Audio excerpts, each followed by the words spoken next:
Hello everyone. Today I'm going to tell you what's the difference between на море и в море.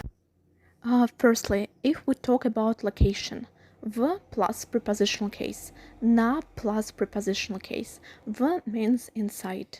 For example, он плавает в море.